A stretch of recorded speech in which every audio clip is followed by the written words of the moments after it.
Welcome everyone to my town hall on solving the climate crisis. I'm Congressman Huffman. I'm delighted that you were joining me for what I hope is going to be a very informative and interesting conversation. And joining me for that, I could not ask for two better expert guests. I'm going to be joined by Gina McCarthy, who was the EPA administrator during the entire second term of the Obama administration. She was an assistant EPA administrator before that. She's got a long and illustrious environmental career that goes all the way back to the Connecticut Department of the Environment. She was advisor to 5 different Massachusetts governors, including a guy named Romney, and she's currently the CEO of the Natural Resources Defense Council, one of our great national environmental organizations. I'm also joined by my longtime friend and former colleague in Sacramento, Fran Pavley. Fran Pavley, a former assemblywoman and former senator, had an incredible and illustrious legislative career in Sacramento.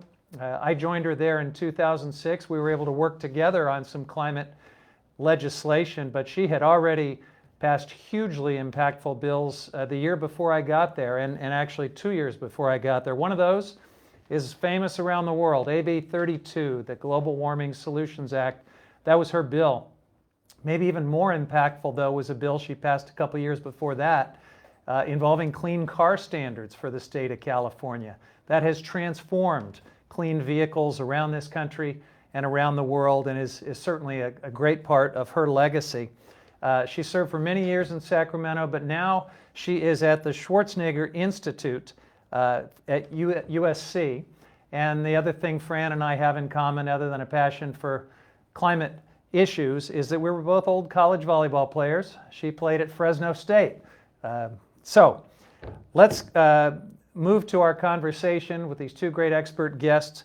I'm going to try to set the stage for a little bit of a dialogue with them. I'll provide some brief opening remarks, and then I'm going to kick it off by asking Fran and Gina some questions. And the rest of our conversation will be guided by your questions, which you can start submitting now on Facebook Live. So just go ahead, fire those questions in, and my district director, Jenny Calloway, is sitting about 10 feet away from me. She's going to be receiving them. We're not screening. We're happy to cover as many of those questions as you like, but she will read them to us when we get to that point in the dialogue. All right, so why are we having a town hall on the climate crisis? Well, first of all, I just spent the last year and a half serving on a special select committee that Speaker Pelosi created at the beginning of this conference, of this Congress rather. And we were tasked with generating a report to the Congress that looked at the challenge that has been put to us really by the world's scientific community, the IPCC. They have concluded that we have to dramatically decarbonize our economy to achieve net zero carbon pollution by the year 2050, and then negative emissions after that if we're going to hold global warming to 1.5 degrees Celsius, which is critical to maintaining a livable planet. So Speaker Pelosi wanted us to apply that challenge to this country and to the whole of the economy. Now, this is something that she had done a decade previously when Democrats controlled the Congress. She created a select committee that led to the introduction of probably the biggest climate bill that's ever passed a House of Congress, the Waxman-Markey bill. But it didn't look at the whole economy, and it didn't look at it in the context of this gauntlet that's been laid down by the world's scientists. So in some ways, our task was much broader and much more ambitious than what happened a decade prior. But that select committee model was something that the Speaker felt strongly about, and we have now, as of 2 weeks ago, released the first ever comprehensive climate action plan for the House of Representatives. It's the first time we've looked at the entire economy, at everything, and that's what we have to do because this climate challenge is that big. So it is a report, it's not a bill. So just to put it in context, the work of the Climate Action Plan will now be taken up by the authorizing committees in Congress, and some of that work has already started. In fact, also 2 weeks ago, the House passed a bill called the Moving Forward Act, a $1.5 trillion infrastructure package that reflects a lot of the recommendations and findings of our select committee and is very consistent with our Climate Action Plan. There is every reason to believe that the authorizing committees in Congress are going to continue building on our recommendations, that the next Congress and the next president will continue doing that as well. So I think this report that's out very recently puts out an important policy marker, and now it's up to all of us to try to put that plan in action. So I think it is very appropriate that we're having this conversation right now. The other reason we have to have it, frankly, is that this climate crisis is still there. I know we're all very preoccupied by the pandemic and our national conversation on systemic racism. That's all incredibly important stuff, but the climate crisis is not going away. So I'm glad that we're doing this. I want to provide just a few top lines from the Climate Action Plan, and then we'll get right into the conversation. So I mentioned how this committee was formed. We spent about 14 months having hearings, and as the IPCC called on us to do, the plan does in fact set us on a path to achieve net zero carbon emissions in the United States by the year 2050. It has a bunch of ambitious interim targets as well, things like hitting 45% reduction from our 2010 emissions by the year 2030. And negative emissions, of course, are going to be necessary after 2050 to hit our goal. Some sectors of the economy have specific targets. For example, we call for zero emissions in all buildings, residential and commercial, by the year 2030. Zero emissions from electricity by the year 2040. 100% zero emission vehicles in this country by the year 2035. Heavy trucks achieving zero emissions by 2040. And a complete elimination of all methane leaks in our natural gas distribution system within the next decade. Net zero emissions from our public lands and our waters by the year 2040. And a series of other sector-specific targets and interim goals. Environmental justice is at the heart of this climate plan.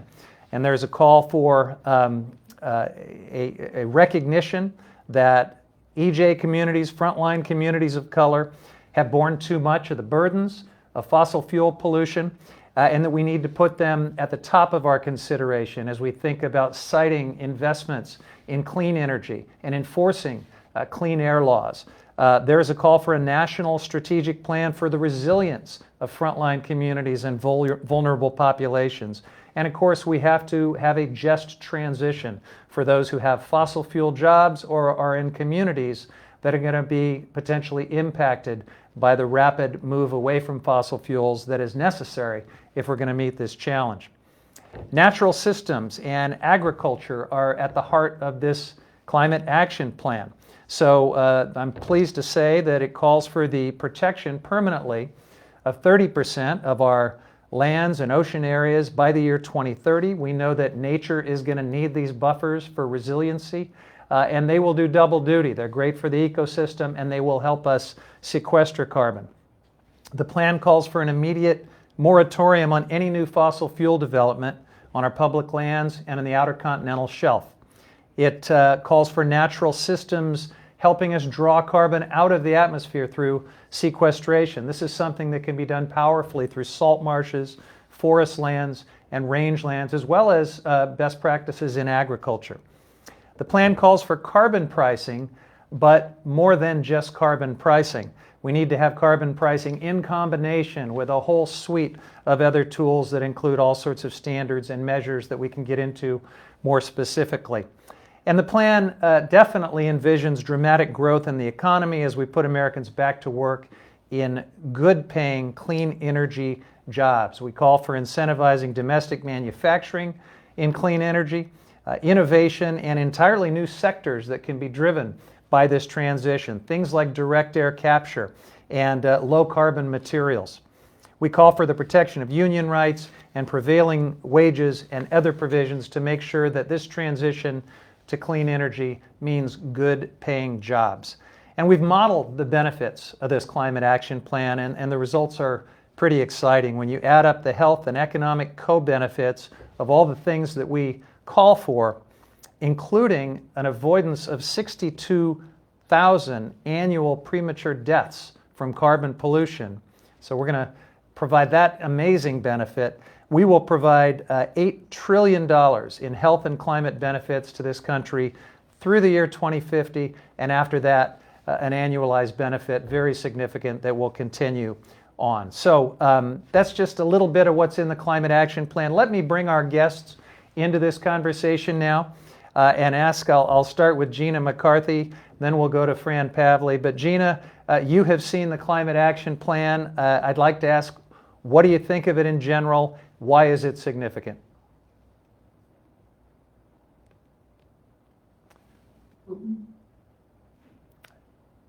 You might be muted, Gina. I forgot I muted myself. There we go. Yeah. It happens all the time. Good to see you. It's okay. It never lasts long. I have too big a mouth for actually to be quiet for that length of time.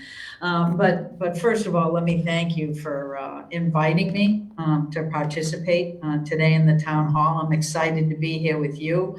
I am so excited about this climate crisis plan.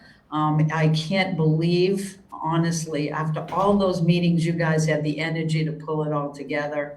I have to hand it to you. It is so comprehensive, which is one of the things that's best about it.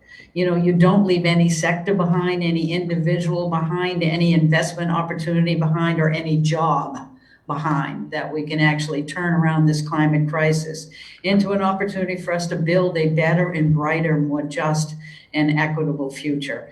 And that's really what, at its heart, what it's all about. And I know that we're joined by Fran Pavley. Senator Pavley is one of our heroes. You know it, and I know it. Yep. You know, with her work, she sort of showed us how much individual states can do. But I think what you're showing us is what federal leadership looks like. When government works right, what should it look like? And I have every confidence that you have basically the ear of Speaker Pelosi, and that she's going to be pushing these issues forward. And I'm excited that plans I'm seeing out of Vice President Biden for what he's going to do in the future is consistent with the direction that the committee is heading. You know, this work couldn't come at a better time, honestly. I know you were deliberate. I know the committee had many meetings, and I know I testified a few times as well. But, you know, we're facing so many crises in this nation right now. You know, we're grappling with COVID-19, an epidemic of systemic racism. We're talking about a record unemployment and a global climate crisis. You know, I'm so happy to have you lift all of that up and say, you know what? We are facing challenges, but we can fix it. Because the challenges and the solutions that we have on climate change are not just fixable, but they will benefit all of those issues if we're smart enough. Yeah. And I think the committee showed that we can be smart enough. We're the United States of America. We have to tackle this. And I honestly know that there is no challenge that is too big for us to solve. And make no mistake, you know, we're going to use this as a path forward to tell us about all the many ways in which we can turn this climate crisis around and turn it into a real opportunity for people to be healthier today. You mentioned all the ways in which this is going to protect people now and in the future, but also grow the jobs of the future. They matter to everybody. States like California have thousands of people working in clean energy. Across the country, you have 3.4 million people who were working in clean energy. Now, a considerable number of them have lost their jobs, and it's time for us to take the stimulus dollars and spend it in a way that's leaning us towards the future. And this provides us a path to do that. So I am really just excited about it, because I know that it also addresses issues of equity and justice at its core, as it should. And in many ways that many communities have been left behind. Yeah. Many people were really surprised by the fact that Black communities are experiencing COVID-19 mortalities at a rate that others wouldn't. But if you've been in the environmental movement, you know that pollution always hits people of color first. Pollution always hits the poor. And so we are dealing with a number of problems, but they all come together to tell us that we have to change the way in which we're operating. We have to look at these things as an intersect and move forward as best we can. So I see this not just as a blueprint, but as a call to action. Basically, you're giving us a life preserver at a time when most of us feel like we're drowning. And now I know we can use this kind of approach that is comprehensive, that is systemic, that is hopeful, that is growing jobs, that is making people healthier, that is giving my children and grandchildren a brighter world to guide the path forward. And I think it's now or never, folks. This climate crisis isn't going away, and the longer we wait, the more difficult it becomes. So I am hugely excited to be able to be here with you and congratulate you and all the other members and Sharecaster for doing such an amazing job. So thanks very much. Well, thanks. I love the way you put that, and I agree that this plan is not only responsive just to the climate crisis, but it can help us respond to the economic fallout of this pandemic. It can help us respond to the systemic injustices and social justice challenges that we all want to face as well. While I turn to Fran Pavley and ask for her thoughts about this plan and this moment, maybe I can ask my staff to go ahead and post a link to the 500-page climate action plan for anybody who wants to read it. If you're watching this, you're on Facebook Live, so maybe my staff can just post a link, and those of you who want to read the 500-plus page report, we'll have that there for you. So, Senator Pavley, your turn. What do you think of the significance of this plan, and what can we do with it? Well, thank you and your whole team for spending the time on doing this. And Gina McCarthy's absolutely right. In the midst of everything else, you could have dropped this, but it's so important to set this all up because I am up and up. Sorry, we're having a little echo. I think we're getting it fixed. Go ahead, Fran. I'm a very optimistic person, and I think next year is going to be a brand new year and a brand new start. And your hundreds, I didn't count them all. I read the summary version with all the pillars and the talking points, but the breadth of the policies that touched into environmental justice, which when we started out was something we knew about, but now we're a lot more knowledgeable, and everyone is engaged now in bringing up all sectors of the society, and it is a multi-sector problem and challenge. We didn't talk so much 20 years ago about adaptation. Now you have also the responsibility of worrying about mitigation and reducing emissions, but also adapting to climate change at rates that I didn't even see coming 20 years ago. We knew there was going to be sea level rise and volatile weather patterns and earlier melt of the snowpack and long periods of drought, and the list goes on, and the health impacts and extreme temperatures. We knew that, but I thought, frankly, it was maybe 50 years from now. But we've accelerated the pace. The United States is not doing its fair share. Thank you for allowing those of you who have defended us in states to move forward and not preempt our ability to protect the health and safety of the people we represent in our states. And thank you to local governments and many activists probably who are listening to your show right now or your presentations right now. All really important. So we have a big job ahead, and so let us know how we can collectively help. But I wanted to just sort of go back in time a little bit. You didn't mention, Jared, my secret to success in the legislature. I taught middle school for 29 years. Of course, yeah. And I was a history teacher. So I actually could communicate with people on a very a good level as far as making sure people understand things. So one thing we did back then is have Union of Concerned scientists write in-depth reports in our state alone, what would be the impacts for and climate change, so that I could go to a people in a district that doesn't understand or doesn't relate to global problems because they are representing people that have real problems, day-to-day problems. They can't pay their rent. They're looking for a job. So making it relevant. And in California, as you know, probably the most relevant aspect that people care about relating to climate change, maybe depending upon where you live, is related to air pollution and health impacts. If you live in the Central Valley, places like Fresno, 1 out of every 5 kids carry an inhaler to school because they're asthmatic. Well, these warmer temperatures, longer nighttime temperatures, are making the conditions worse.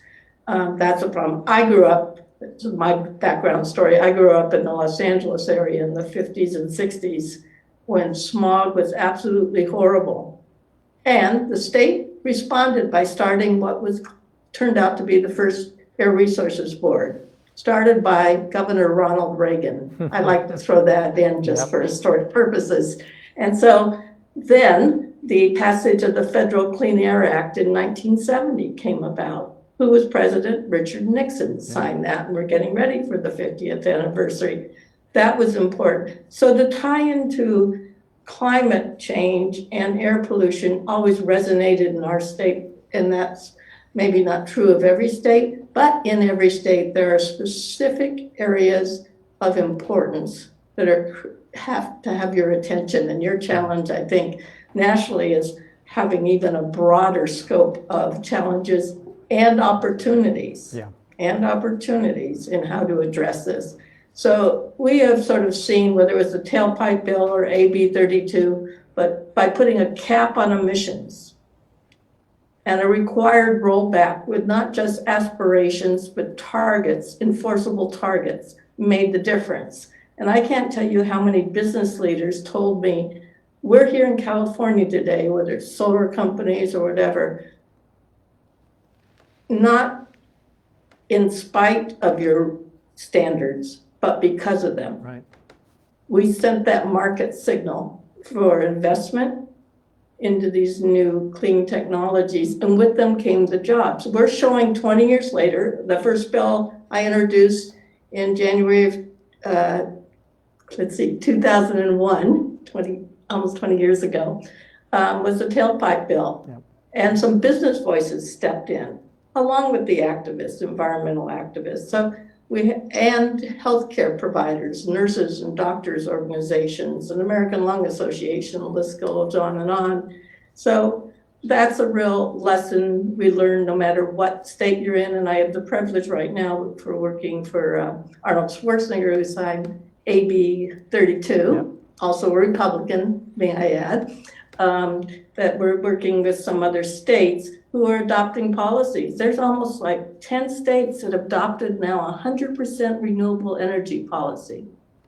We started in 2002, and your challenge will be, you have to accelerate everything. We had a 20-year head start on you, and we're still trying to catch up, and we're still not going fast enough. But we're doing a better job on working at workforce transition and making sure these benefits help everyone in California, and we don't leave people behind. So thank you very much for allowing me to participate in this discussion today. Absolutely. I'm from Southern California. Oh, we allow some Southern California participation once in a while, Fran, so thank you. Let me drill in on one of those specific areas you mentioned. Obviously, you are the expert on clean vehicles, and you've done more than anybody I know to transform that sector. We're on a good glide path for the electrical sector. It's really becoming greener all the time. But transportation is critical, and it's sort of the last bastion of fossil fuel dominance. We set a goal in this plan to have 100% clean vehicles by 2035. Pretty consistent with the framework we've had here in California, but maybe even taking it to a higher level. Can we get there, and what does that look like? Well, it is a challenge, and it's all about the transition. And can we do it? Yes, we can, to quote President Obama, but yes, we can. And yes, we should, or we must. So we're seeing that now. We're having a pushback right now, unfortunately, a little bit from our friends with the automobile associations, who ended up in the long term supporting our emissions reductions and making cleaner cars and a broader choice of cars for consumers. They could have, yes, still drive their pickups or SUVs, but they were going to be cleaner, more energy efficient, saving them money at the pump and helping clean up the air. But then it challenged them, and then because we were looking at fleet averages, they started building electric cars and successful at it. And who wants that? Well, not just people in California, but you're seeing global interest in this. There's a market up there, and we know there is. So our challenge right now is to make electric cars vehicles available to everyone, regardless of where you live. There's now a push by Uber and Lyft to make all theirs electric. It's a transition. And we know that the Air Resources Board, amazing decision just a few weeks ago, all the advanced trucks, clean trucks law will be transitioning in. Now, new trucks beginning in such and such a date, and when you your car or your truck is no longer operable, then you must buy a new clean one. We're seeing that push continue, and again, we're sending the market signals. We have an Air Resources Board, second to none, that can enforce this, and now working with local people and all communities. People want this, and I'll end with one last comment. This is a success story in Los Angeles. The LA Metropolitan Transportation Authority will have all our municipal buses operating on electricity. But here's the good news. It wasn't just a aspirational goal. People went out and secured 2 companies, Proterra and BYD, to come into Los Angeles area because we were creating the market, and we're manufacturing those electric buses. So great. People are being hired to build them. And so you're getting this win-win. You're cleaning up the air, providing jobs, and we see the 100% renewable energy is attainable. It's going to be challenging in the transportation sector. We have to do it because 40% of our emissions, climate emissions in California, come from mobile sources, fuel and cars. Good, appreciate that. And I know Marin Transit here is putting 2 of those, one of the each from the 2 companies you mentioned into their fleet, and seeing which one performs the best. So thanks for that. Let's go ahead. Congressman? Yeah. Oh, I'm sorry. Go I'm ahead, just going to Gina. weigh in just Please. a second on the car issue, because it's something that I'm a bit familiar with on the federal level. And I just want your listeners and the folks attending your town hall to know that, there are a couple of really critical things that we have to protect. One is the California waiver. Yeah. This administration is challenging that, and it is California's right written into the law. And so we feel very confident that we're going to participate. We, being NRDC, is very eager to make sure that never is lost, because California has been such a leader on air pollution, including the transportation sector and well beyond. But it's also important for people to know that there are many other states now that are looking to join California. Well, a dozen have already done it, Clean Car right? Program. That met over a dozen now, actually more than that. But that will keep continuing, because one of the things I think we get caught up in, because we watch TV, we read the newspaper, and it's all depressing stories about the federal government and what's getting rolled back. Well, I want people to stop paying that much attention to the downer part and start thinking about what states like California are doing and what other states are beginning to do in cities, because it's really quite remarkable. And if you sort of get away from all the focus on this administration and you start peeling it back, what it tells you is that everything you have put down in your plan is doable and achievable, almost all of it with existing technology. The key issue is that if people stop sitting on the sidelines and start recognizing that it's here for the taking and you should be demanding it. Who wouldn't want an electric vehicle if you don't have to go to a gas station and you don't have to make repairs of that vehicle? Only people who've never driven it are going to say they don't want one. And as soon as you drive it, you're going to say, I want one, right? And so I think that it's a remarkable opportunity for us to stop thinking in such boring traditional ways and start thinking about the next generation and what they want and what they need, and getting excited about the opportunities that these technologies offer to us. We should never have to have this plan if everybody would just invest in the cheapest, best technology available. We're done. It's there. Because it exists. Yeah. Yeah. And as Fran said, it sends the market signal that, oh, I'm going to beat that, I'm going to get better. And all of a sudden, that's how you regulate, right, Fran? You regulate to the extent that you send enough of a market signal that all of a sudden investments flow and you step back and go, whoa, whoa, whoa, we did it. And nobody was hurt. Everybody was benefited. Thank you for bringing up that waiver. I try to explain that to people. California's unique. We have special provision in the Federal Clean Air Act approved by the federal government to sort of be your laboratory for the country and experiment with reducing pollution from automobiles. This is at stake. It's going to the New York appellate courts, I think, coming up real soon. We could lose that. It would take away our ability to do that. And then we're left with whatever the federal government wants, the lowest standard. And when I talk to people, no matter where they live, Gina, and ask them, would you like dirtier air and pay more money at the pump? They all say no. And that is not a unique position for Democrats or Republicans. That's right. It is a universal issue, which is absolutely. why, I've worked for six governors, 5 of them were Republican. And I've done an awful lot in this field and nobody challenged it because none of them ever put their hand up and said, I'd like dirty air in my neighborhood, please. It was all about, can you deliver it in a way that is going to be acceptable for people? Right. That way you're improving their lives, where you're making people healthier. I honestly think the issue of climate change has been a little bit of a disadvantage because the environmental community has talked about it as a planetary problem. When I keep telling people the planet doesn't give a damn if people are in it. People care if people are in it. It's not a planetary problem, it's a people problem. And people can fix this. So I'm just really excited and there's so much that we can do together already. We just have to get out of the doldrums and say to ourselves, okay, let's just pick ourselves up and move forward.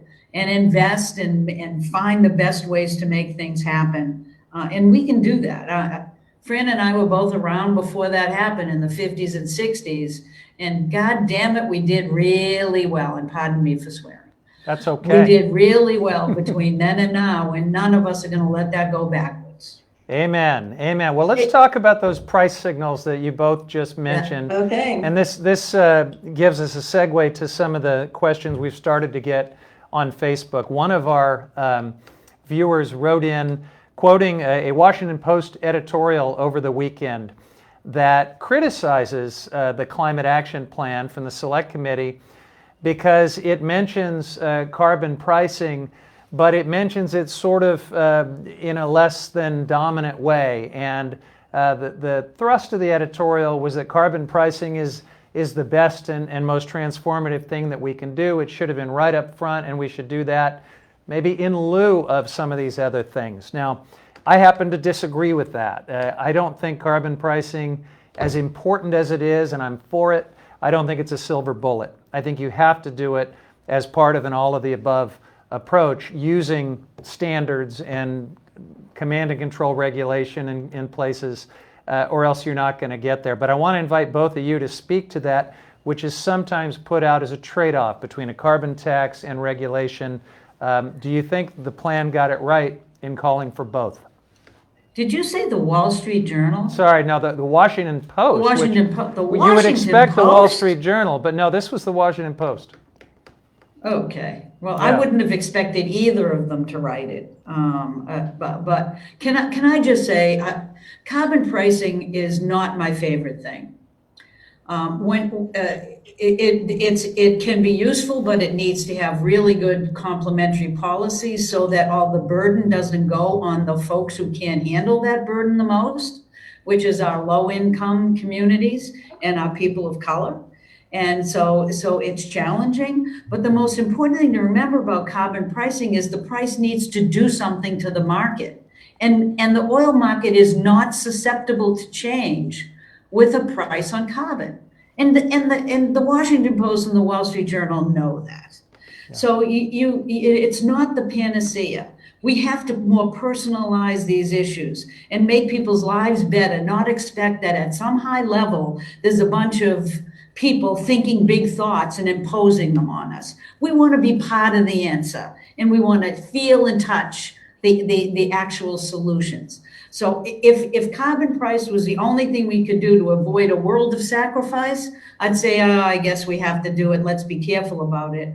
But we don't have to. That's not what this is all about. It's about building houses where I save money and I save electricity and my indoor air quality is better. And I live in a place that has trees around us and playgrounds. Not that a place that charges me a whole lot more taxes and calls it a day in hopes that the market's going to all of a sudden miraculously think this is right. It just doesn't work that way. Yeah. I honestly think the Yellow Vest movement in Paris was a really good example of a carbon price that never, ever was explained to people. Like Fran said, you got to talk to people about what it means for them and why it's a benefit to them. And if you just all of a sudden start doing all these fancy, big federal things, you're going to miss your ability to engage and excite people in the process as well as the outcome. Yeah, I hear you. Exalting the power of carbon pricing is kind of a siren song. It's dangerous and may not get us there. Fran, you passed the best climate legislation any state in the country's ever seen. It included carbon pricing in the form of cap and trade, but it included a lot more than that too. So I assume you're in the all of the above framework as well.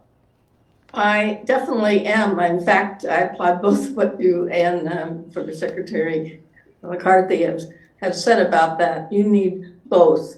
Just the beginning of AB 32, 80% of the reductions were from developing standards, like energy efficient appliances and building standards.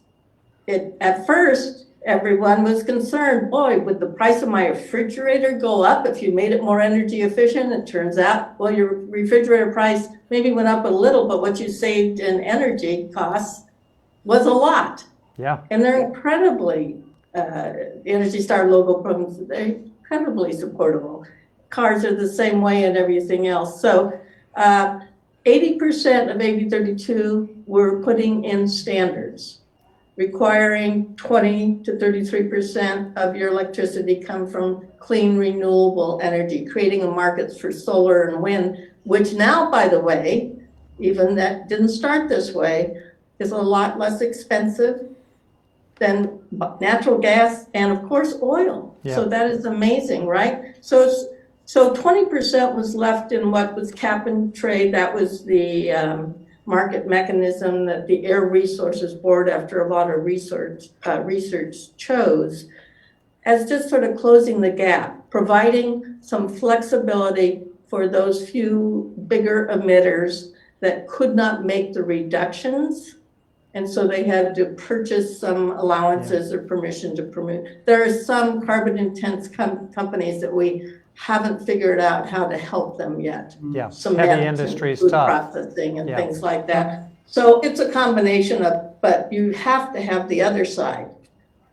Because I'm with you, just putting a 50 cent a gallon tax at the gas station, we've seen our own oil companies jump up and down by $1. Yeah, it right? won't do anything. Not affecting. So I hear you. Well, your point.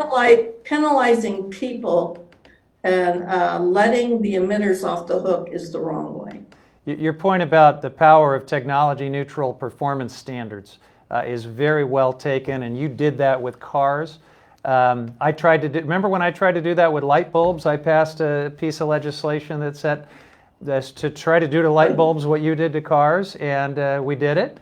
And now we have cheap and ubiquitous LEDs and wonderful lighting products. But we've gotten a lot of partisan resistance to efficiency standards that didn't used to be there. That used to be something we could do across party lines. And Gina, I know you've seen that that evolution, the sort of radicalization of even things like efficiency standards that used to be bipartisan. What's the problem there? How can we get back to having at least some things that we can do together? Well, I mean, one of the most amusing hearings I ever watched on television, and thankfully wasn't one that I was testifying on, was a hearing on energy efficient toilets. If you could have heard that dialogue, you should look it up. Yeah. It was just an amazing thing, and it did make you scratch your head and say, "What am I missing here?" You know, we face a lot of challenges now in Congress. We face a lot of challenges with the fossil fuel industry, having spent a great deal of their resources first denying that climate change was real, and now trying to sort of support leaders who continue to want to deny it or just don't want to do anything about it. And so it's extremely discouraging for most people and for young people in particular. And so I'm spending a lot of time telling young people not to give up on democracy. Yeah. You know, it's really just all about all of the challenges we have with keeping money out of it, which we have lost some key issues on that, and we have to get it back. But I think a lot of it is about engaging people from the grassroots up to start engaging in democracy again. Get out and vote. Start demanding the kind of technologies and products and services and opportunities that you have to have in order to build yourself a healthy and productive life. We have not been as demanding as a population as we have to be in order to be heard. And part of that is the challenge of just, you know, getting people organized and recognizing that with the income disparities that we have in this country, we have so many people that are struggling to put food on the table in the wealthiest nation in the world. And that ought to give us pause, the people who are privileged, to recognize that we have a challenge where we need to open up our opportunities to our, you know, colleagues who are Black, people of color, and to, you know, the poor communities, and allow their voice to be heard and set up a system where their voices can't be silenced. Yeah. So it's all about get back to the grassroots level. Our climate action plan talks about demanding. that. Yeah. And our select committee was diverse, and we absolutely embraced exactly what you describe as one of the core pillars of our plan. Let me invite Jenny Calloway, my district director, to feed a few questions in from Facebook that we've begun to receive. Go ahead. Well, you guys are keeping excellent pace with what the questioners are asking, because the last question was really asking about the people of color that are disproportionately affected. So that was perfect. Okay. Jennifer Savage wants to know, given how critical and vulnerable our oceans are to climate change, what steps are being taken to protect them from the worst impacts? Yeah, so our oceans are a big part of this, and I did allude to this a little bit in my opening remarks, but look, it starts, I think, with we got to stop making it worse. So I'm really pleased that there is a complete moratorium for the entire Outer Continental Shelf. There will be no new fossil fuel development if we put this plan into action, and that's a starting point. We've obviously got to go further. We've got to look at the fact that climate change is already affecting fisheries, for example. We've got shifting stocks from climate change. We're going to have to incorporate climate change into the way we manage commercial fisheries, other fisheries. We're going to have points of refugia throughout the ocean so that the ecosystem can heal and be resilient and adapt. And so national marine sanctuaries and other protected areas are called for in this plan. I'll certainly, let me also mention blue carbon. So when we talk about the oceans helping us draw down carbon and sequester, we're talking about things like seagrass and salt marsh. We don't have a lot of mangrove habitat in California, but mangroves are powerful drawers down of carbon. And these things, these blue carbon resources, if we can stop allowing those habitats to be destroyed and start restoring them in many places, in some cases they can sequester carbon even more powerfully than anything we can do on land. So the oceans are just a big part of this. They've already done incredible duty in helping delay the effects of climate change. They've absorbed a huge percentage of the global warming that would otherwise have occurred. But we're at the point now where the impacts are overwhelming, acidification and warmer temperatures driving algal blooms. So we're going to have to think a lot more about our oceans. Let me see if either Gina or Fran want to add anything to my long-winded response about oceans. You're the expert on the oceans. I think it's your fishing background or something like that, but incredibly important issue, and one that I'm grappling with, that you'll have to on a national level, or maybe you go state by state. We're going to be looking at offshore wind. Yeah.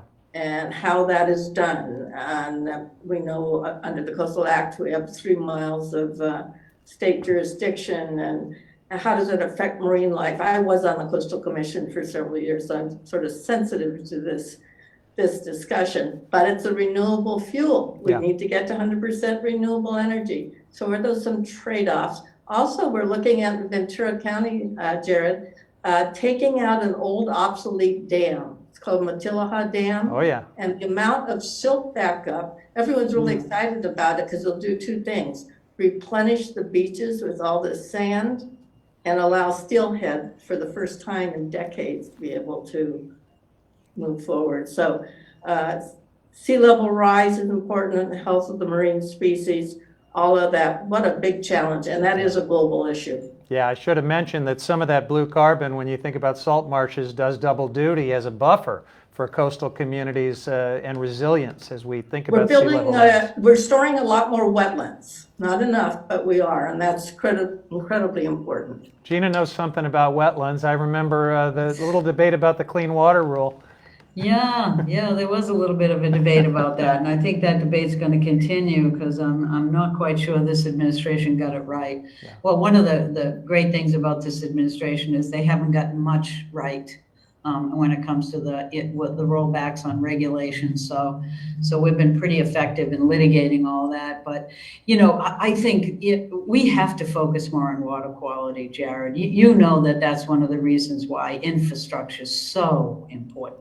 We still have kids drinking lead in their water, which at this stage is just unconscionable.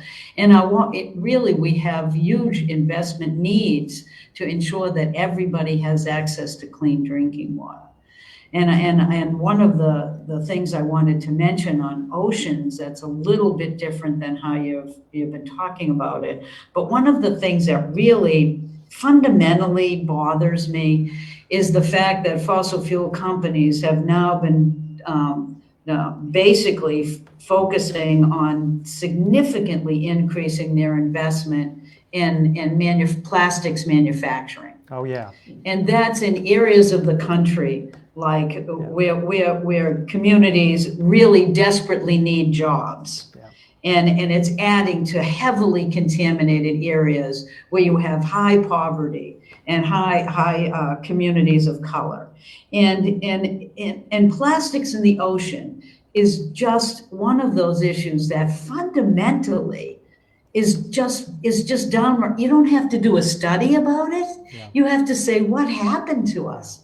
What are we thinking? So if we expect to protect the oceans and we expect to have clean oceans that can hold carbon, we have to tell the fossil fuel companies that just because they're not selling as much in power, in power generation, they can't start putting it all back at us in plastics. People don't realize that the reason plastics don't break down is they're made from fossil fuels. Yeah.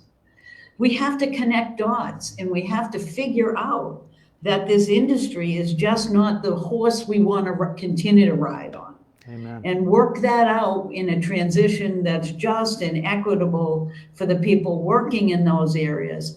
But we cannot allow this to continue. We have to have a much smarter way of addressing these challenges and our resources. And water is an area that has been very severely disinvested in for so long, and we have to get it back. Thank you. Thanks for bringing up plastics. It is also in the Climate Action Plan. We do talk about materials and recycling and all of the upstream work that needs to be done to just dramatically reduce our reliance on plastic. So I appreciate that. How about a new question, Jenny? Okay, so Gina wants to know, what about helping schools, especially high poverty schools that may have a hard time doing the matches for grants? How do you help them buy electric buses? So I think this is a school bus question, Fran. Do we have any incentives for?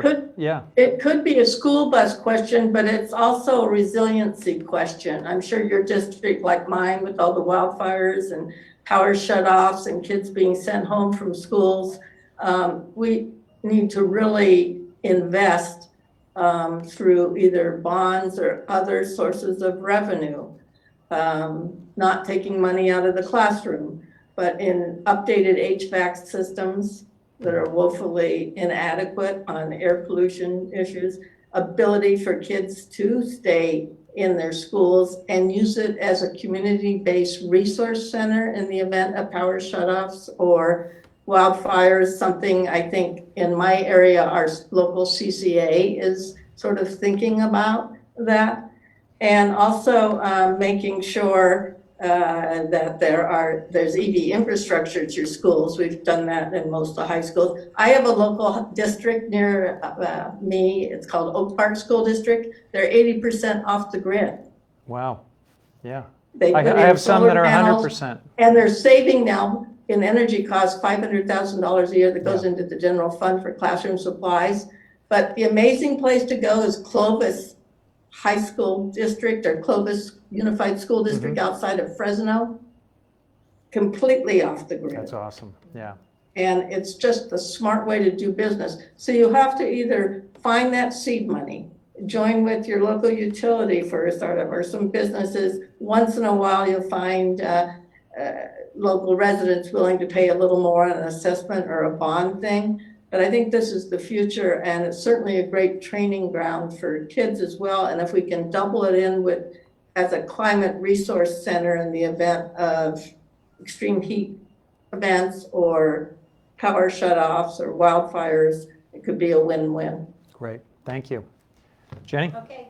Tony Crabb wants to know, any thoughts on how to handle the orphan and failing fracking wells that are currently putting large amounts of methane into the atmosphere? Assuming the taxpayers have to foot this bill, what are the possibilities of taxing natural gas to pay for cleanup costs or other industry cost recovery? So this is a timely question. I think there was a story in the New York Times just a few days ago about the collapse of all of these undercapitalized fracking companies all over the country right now. Turns out they're not very good stewards and they don't keep their promises, and they're leaving behind all sorts of leaking wells and infrastructure that probably the public is going to have to take over and fix.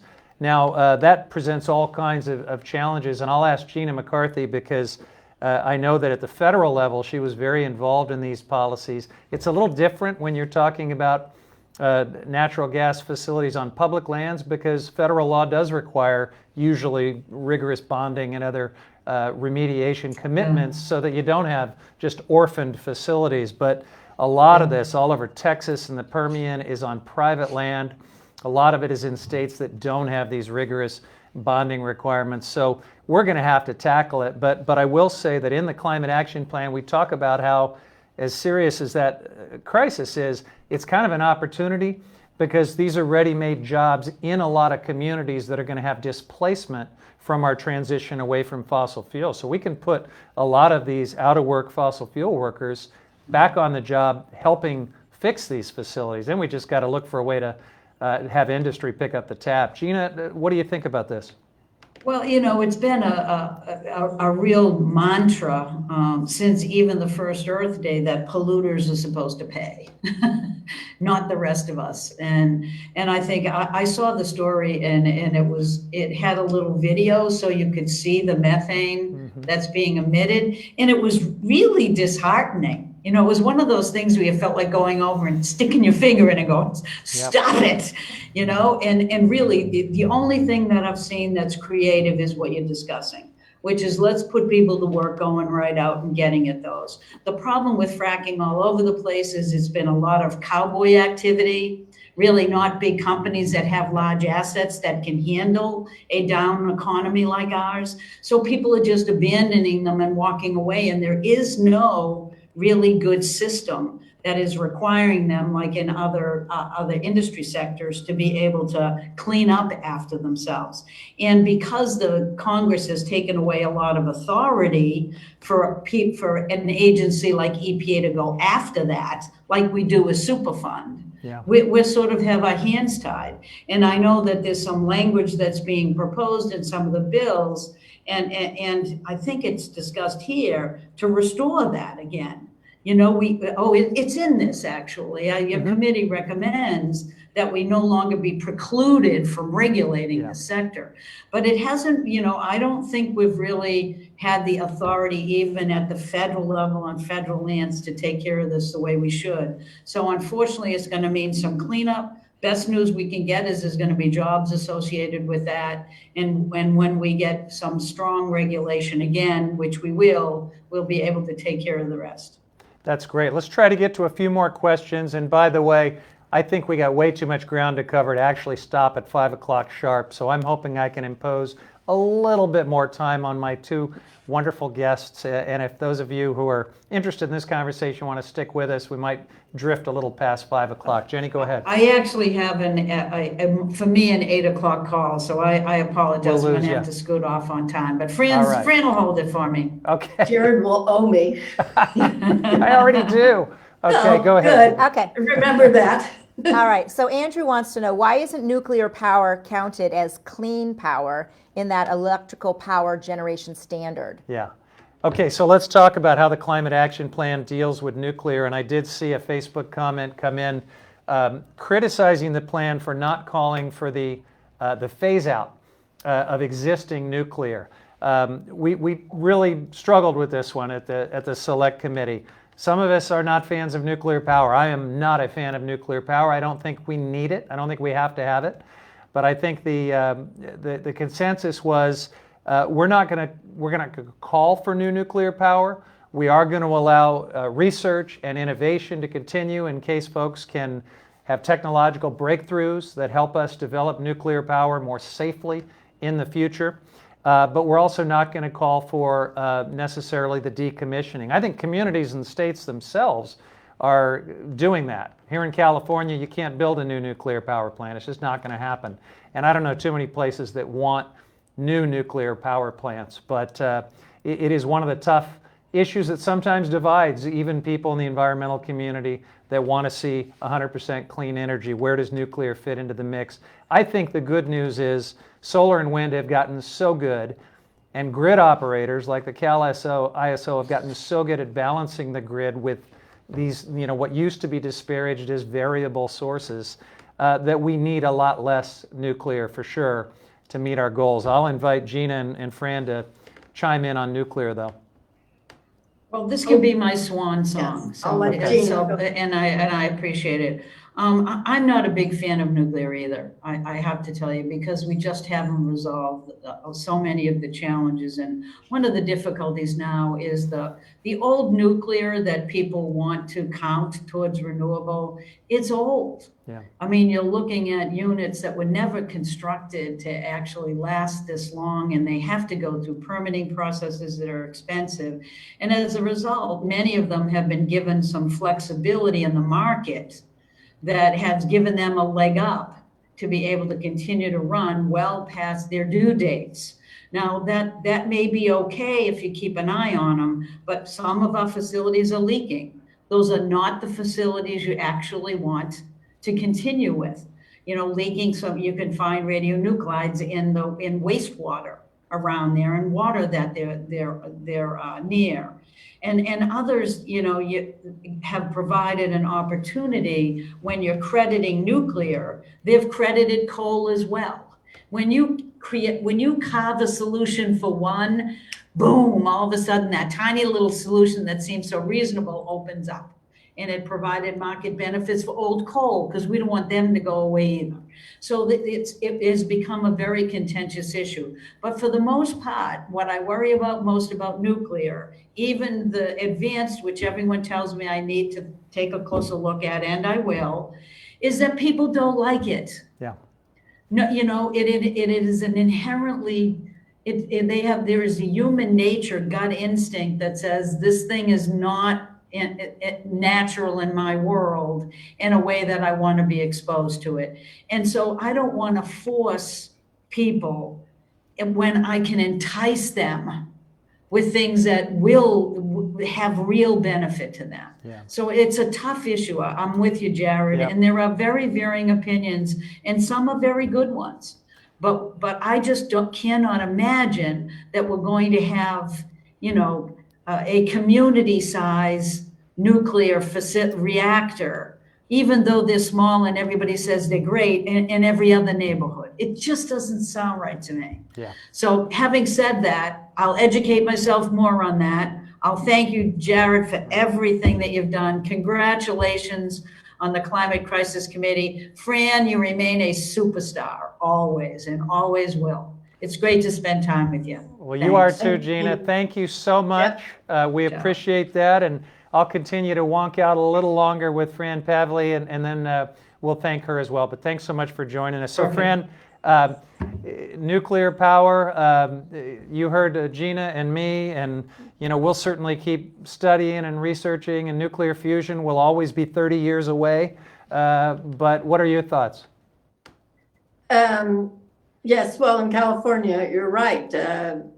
Just 20 years ago, we had 3 plants in operation.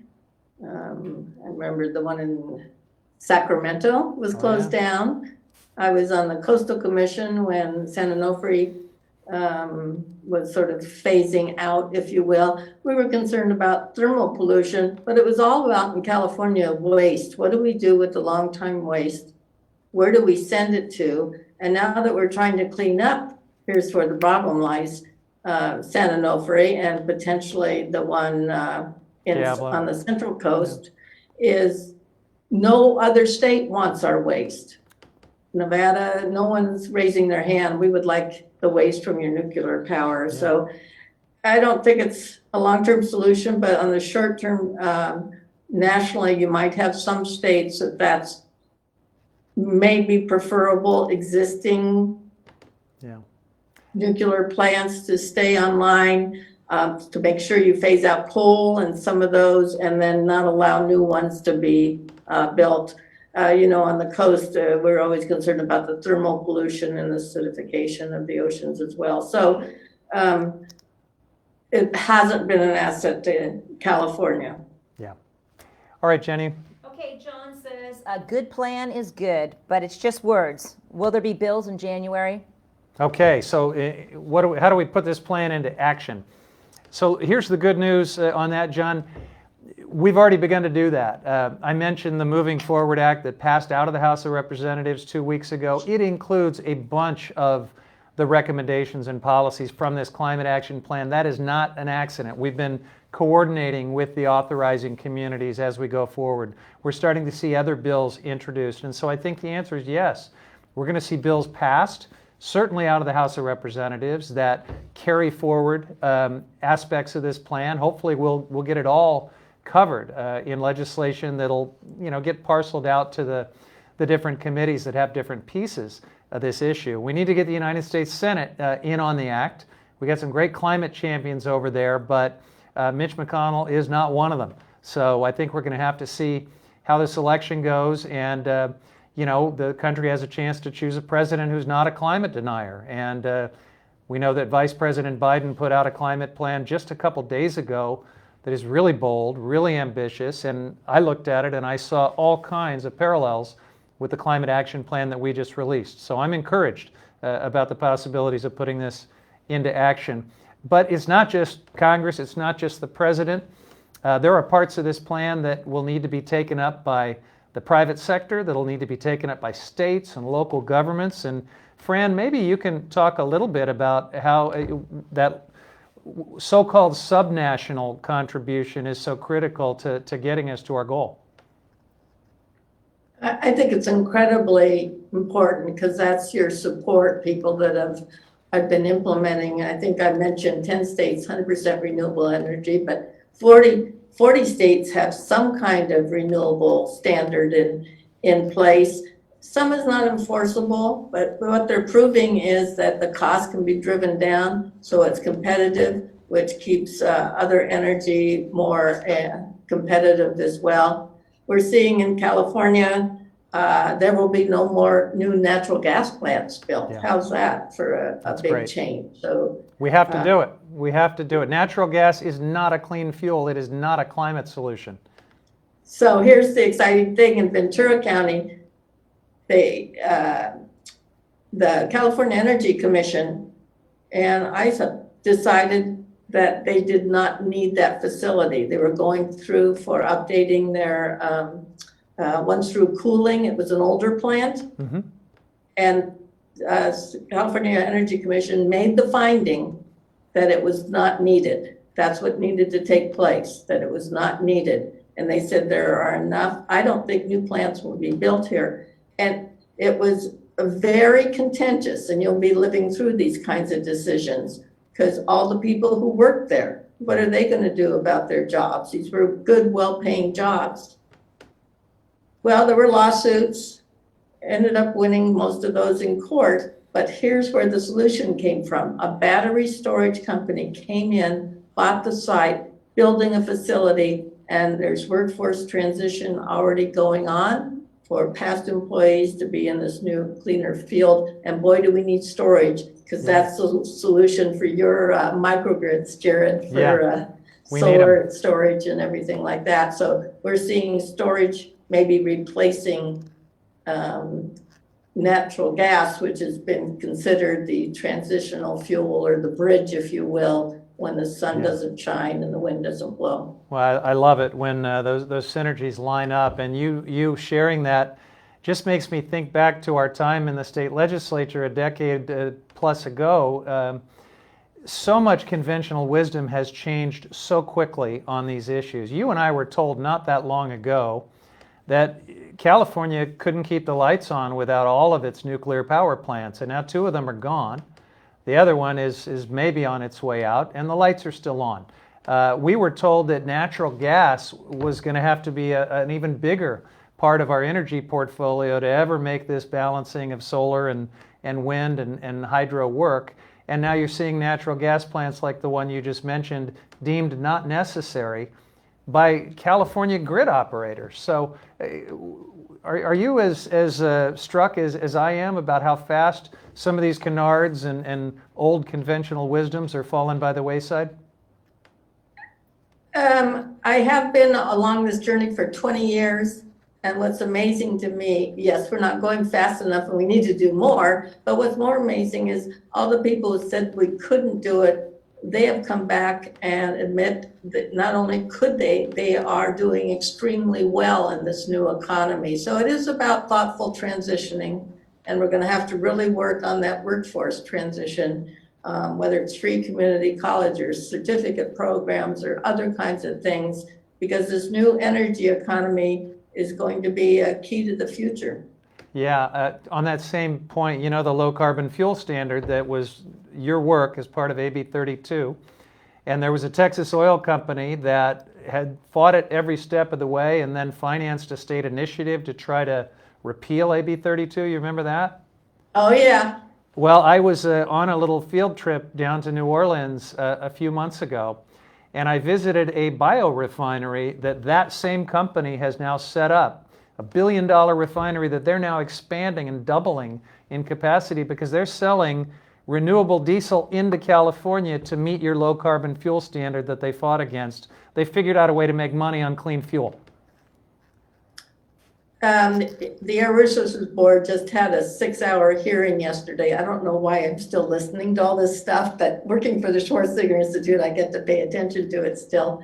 And it was on how we get to 30% of all fuels being lower carbon fuels. And the amount of business interest there was in the room was amazing. And here's one more success story. About 2 years ago, there was this little small oil refinery down near the Long Beach area, but in a smaller city, disadvantaged community where they put polluting things like that.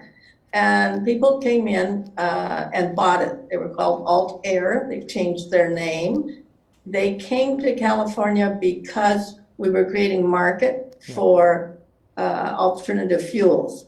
They came in, bought out the oil refinery, put back in a biofuel refinery, retrained the workers, and then got a big contract from United Airlines for biofuels. That's right. They're doing it with The restaurant grease, aviation right? fund. I think I know that facility.